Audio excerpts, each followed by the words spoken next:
संभाला है, मैं नौशहरा का एमएलए बना तब से लेके आज तक अब काफ़ी प्रोग्रेस है। लेकिन जो मैं पीछे जब आया था, क्योंकि इंजीनियर्स ने मुझे वादा किया था कि हम इसको जल्दी कंप्लीट करेंगे, दिसंबर में दे देंगे, लेकिन मैंने देखा है कि ये लटर मस्ती में जा रहे हैं। लेकिन वो ठेकेदार भी लटर मस्ती में है, नहीं जाने दूंगा। मैंने आज इनको कह दिया है कि ठेकेदार को ब्लैक लिस्ट का आप दे दें, नोटिस दे दें, और 15 जनवरी तक अब ये पूरा करता है, ठीक है, नहीं करता तो हम फिर इसको ब्लैक लिस्ट करके फ्रेश टेंडर करके और काम दूसरे किसी ठेकेदार को जल्दी इसको मुकाएंगे। क्योंकि अब हम कहें कि एक ही ठेकेदार की मेहरबानी में हम हो जाएंगे तो वो डिपार्टमेंट ना होने वाला है और ना ही जम्मू कश्मीर की सरकार किसी ठेकेदारों की मोहताज है। तो हमारे लिए सब बराबर है, ठेकेदार जो भी है बराबर है, लेकिन हमें काम चाहिए। तो आज मैं, क्योंकि अगर मैंने बाहर जाके दूसरी कॉन्स्टिट्यूंसियों में, स्टेट में, अगर हमने जो लोगों को कहा, इंजीनियर्स को कहा, वो टाइमलाइन से पहले वो काम हमें पूरे करके दिए। और ये मेरी होम अपनी कॉन्स्टिट्यूंसी है और यहाँ मुझे दुख हुआ कि शायद इंजीनियर्स ने मुझे लाइटली लिया और ठेकेदार ने भी लाइटली लिया। लेकिन अब मैं इनको बताऊंगा कि काम कैसे डिले किए जाते हैं। ये हैरानगी की बात है और ये ऑफिसर सोचेंगे और मुझे लगता है और हमारी एक ही है कि काम की क्वालिटी हो और उसके साथ साथ काम अपना जो टाइम है, जो टारगेट है, उस पर पूरा कंप्लीट होना चाहिए। ठेकेदार नहीं फैसला करेगा कि मैंने रोड कब या बिल्डिंग कब तैयार करनी है, ये डिपार्टमेंट तय करेंगे कि उनका टारगेट क्या है। तो इसलिए ये टारगेट चूक हुई है। ठेकेदार कौन है, क्या है, मुझे उससे कोई लेना देना नहीं है। मुझे एक है कि मेरे लोगों का हॉस्पिटल है, ये तैयार होना चाहिए। जैसे अभी आप लोग भी अंदर गए हैं, देखिए कितना बुरा हाल है, पेशेंट के साथ कितनी गंदगी में अंदर बैठे हुए हैं। और साफ सफाई में भी मैंने देखा हॉस्पिटल में आज उतनी नहीं है जितनी में पहले आता था, होती थी। तो इसलिए ये चीजें मैं नोटिस कर रहा हूँ और ये जो नौशहरा की सिविल एडमिनिस्ट्रेशन है, एडीसी को, और इसको देखना पड़ेगा। खाली दफ्तरों में बैठ, ये खाली सरकार का नहीं है कि जम्मू कश्मीर सरकार का चीफ मिनिस्टर या डिप्टी चीफ मिनिस्टर या ऑनरेबल मिनिस्टर या एमएलए आएंगे तो वो देखेंगे। ये ऑफिसर किस लिए हैं, इसलिए डिप्टी कमिश्नर का भी रोल बनता है। बिल्डिंग क्यों नहीं कंप्लीट हुई?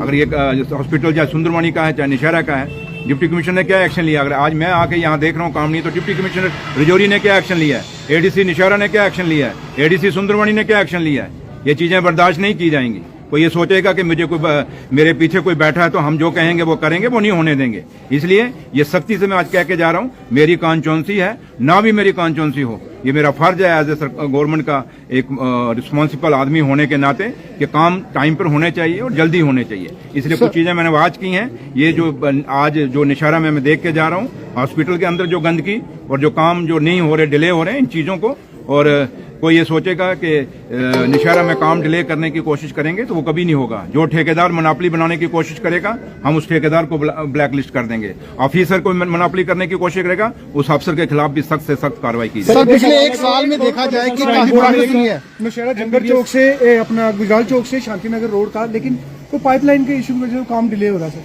देखिए कुछ तो उसमें काफी, मैंने कहा ना, ये एडमिनिस्ट्रेशन ने देखना है। अब निशानदेही तो डिप्टी चीफ मिनिस्टर ने नहीं करनी, आके यहाँ फीता पकड़ के निशानदेही करनी है। ये एडमिनिस्ट्रेशन का काम है, एडीसी का काम है और वहाँ तहसीलदार का काम है कि वो जाके सड़कों की निशानदेही करें और सड़कों को वो लोगों को जहाँ जहाँ बनने हैं उनका हो। और ये काम मैंने पैसा देना, पैसा मैंने दिया हुआ है क्योंकि मैं पीडब्ल्यूडी मिनिस्टर हूँ और मैंने काम खुद वहाँ पे शुरू कराया था और अभी तक ये काम इतना ढीला है। और मैंने आज इनकी काफी लिए, मैंने पीएचई वाले भी बुलाए थे, लेकिन जल्दी इसको करेंगे। लेकिन मैंने कहने का मेरा मतलब ये है कि डीसी रजौरी को और एडीसी नौशहरा को और अपनी जिम्मेदारी निभानी होगी।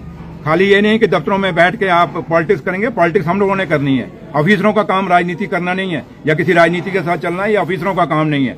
ये काम राजनीतिक लोग जो हैं वो करते हैं। इसलिए पार्टियां अपनी जगह हैं, ऑफिसरों की कोई पार्टी नहीं है। और ये मुझे लगता है कि डीसी रजौरी और एडीसी नौशहरा ये पॉलिटिक्स ज्यादा कर रहे हैं, काम कम कर रहे हैं। और हमें इसकी अब मुझे खुद इस पे नजर रखनी पड़ेगी और मुझे इस पे अब रिव्यू मीटिंग जब ऑनरेबल चीफ मिनिस्टर रहेंगे रजौरी में, इन चीजों को वहां मैं नोटिस करूंगा और नोटिस लूंगा इसको, और पूछा जाएगा कि क्यों नहीं हुआ।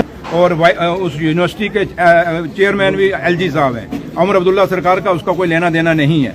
और अगर बीजेपी वाले कहते हैं कि वहाँ अगर किसी एक कौम के ज्यादा बच्चे आए हैं, पहली बात तो वो बच्चे एग्जाम पास करके आए हैं, नीट करके आए हैं और एक अपना काबिलियत पे आए हैं। और रही बात कि जहां तक माता वैष्णो देवी में अगर आप ये कहते हैं कि भाई वहां दूसरी कम्युनिटी के लोग नहीं पढ़ने चाहिए, खाली हिंदू पढ़ने चाहिए, तो मैं बीजेपी के लोगों को पूछता हूं कि 11 साल आपकी सरकार रही, आपने एक्ट क्यों नहीं चेंज किया?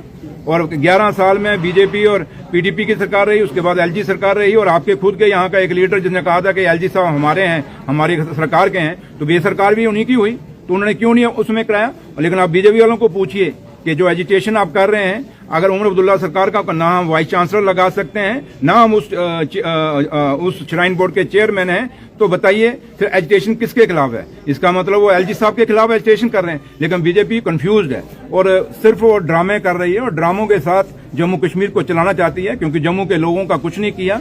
और आज मैं निशार और सुंदरवानी बैठा था, तो सुंदरवानी हॉस्पिटल भी आज तक नहीं बना। वो तो बीजेपी का एमएलए था ना। तो इसलिए मैं आपको यही कहूंगा कि बीजेपी एक ड्रामे करती है और ड्रामे के सिवाय कुछ नहीं है। आप देख नहीं कि निशारा में हमारे ऑफिसरों को डरा डरा के वो काम को स्लो करना चाहते हैं। इतना काम निशारा में आया। ये सड़कों पे मैंने नहीं चलना, अकेले ने नहीं चलना, आप सब ने चलना है। उन सड़कों पे जाना आप नहीं जाएंगे, आपके रिश्तेदारों ने जाना है। तो ये सड़कें अगर उनके काम रोके जा रहे हैं, उनको स्लो किया जा रहा है और जानबूझ के टेंडरों को 50-50, 60% नीचे लेके जाया जा रहा है, ये कौन लेके जा रहा है? जानबूझ के, ताकि काम स्लो हो जाए। लेकिन मैं आप लोगों से कहूंगा, अगर आप पत्रकार हैं तो एक न्यूट्रल पत्रकारिता करते हुए सच्चाई को सामने लाइए। पैसा देना मेरा काम है, लेकिन काम किसने करवाना? ऑफिसरों ने कराना है। वो ठेकेदार, अब ये जो ठेकेदार है जो हॉस्पिटल का काम कर रहा है, आपको नहीं पता कौन सी पार्टी का है। अब मैं आज तक माफ किया, मैंने पार्टीबाजी में नहीं जाता। ठेकेदार की पार्टी नहीं होनी चाहिए, ठेकेदार को काम करना चाहिए। इसलिए मैं आपसे साफ कहूंगा कि आपको एक न्यूट्रल पत्रकारिता करते हुए सच्चाई सामने लानी चाहिए और लोगों को दिखाना चाहिए कौन गलत। हाँ, मैं दावे से कहता हूं कि मुझे एक आदमी जो 11 साल यहां हुकूमत में रहा, कोई सड़क नहीं बनाई, कोई नाली भी नहीं बनाई, उसने किया ही कुछ नहीं। लेकिन जब से मैं बनाऊं, आप देखें कितनी जगहों पे लुक पड़ी, कितनी स्कीमें आई। मैं यहाँ अमाउंट नहीं बोलूंगा, मैंने कितना पैसा निशारा के अंदर दे दिया। आपको पता है, आगे भी काफी लोग एमएलए बोलते हैं कि निशारा में ये पैसा गया, वो गया। लेकिन मैं आपको एक चीज कहता हूं, अगर मैं निशारा का एमएलए हूं और मुझे मौका मिला मेरे मालिक ने और मेरे लोगों की दुआओं से और मेरे लीडर के आशीर्वाद से, अगर मैं यहाँ डिप्टी चीफ मिनिस्टर बना हूं और मैं पीडब्ल्यूडी मिनिस्टर हूं, तो मैंने अपनी सड़कें नहीं बनवानी। इसलिए मैं आपको साफ कहता हूं, काफी सारी सड़कें जो अभी अधूरी हो गई हैं, ये काम डिले हो गया। और मेरे एक्सन को इतना तंग किया डिप्टी कमिश्नर रजौरी ने कि वो छुट्टी पे चला गया। ये कौन सा तरीका है? और इस पूरे नेक्सस में काम ना होना और डिले करने में डिप्टी कमिश्नर रजौरी का भी हाथ है। और वो चाहता नहीं है कि निशारा में काम हो। क्या वो खाली यहीं बार बार चिट्ठियां लिखता है? क्या उसको बाकी पूरा डिस्ट्रिक्ट नहीं है? बाकी जगह काम क्यों नहीं वो चेक करता? यहीं बार बार आके लोगों को क्यों डराने की कोशिश करता है डिप्टी कमिश्नर रजौरी? इसलिए इसकी मैं नोटिस लूंगा और सख्त से सख्त कार्रवाई करने को मैं आपको वादा करता हूं। ये कहेगा कोई ऑफिसर हम ऐसे करेंगे, वो एक कलम के साथ बंधा हुआ है। हम कलम के साथ नहीं बंधे हुए, हम लोगों के साथ बंधे हुए हैं। उसको काम करना है। He is the employ of this government, he is the tyre and arms of the government. Sir, एक और सवाल है, जम्मू कश्मीर में आरक्षण में कटौती का प्रस्ताव उपराज्यपाल जी को भेजा गया था सर, इसका आरक्षण को लेकर सर, आरक्षण ये फाइल एलजी साहब के पास है। बीजेपी वालों को पूछिए, क्योंकि वो रोज कहते हैं कि हमें बताइए कब रोका। हम तो कहते हैं कल ले लो, पूरा पाकिस्तान ले लो। आप जम्मू कश्मीर जो पाक ऑक्युपाइड, उसको तो छोड़िए, आप पूरा पाकिस्तान अपने साथ मिला लो। कौन रोक रहा है? ऑपरेशन 2 करें, ऑपरेशन 20 करें, संदूर, हमें कोई लेना देना नहीं है। ये बीजेपी वालों को पूछो, भैया लेना कब है? 11 साल हो गए हमें सुनते हुए कि आप ले रहे हो।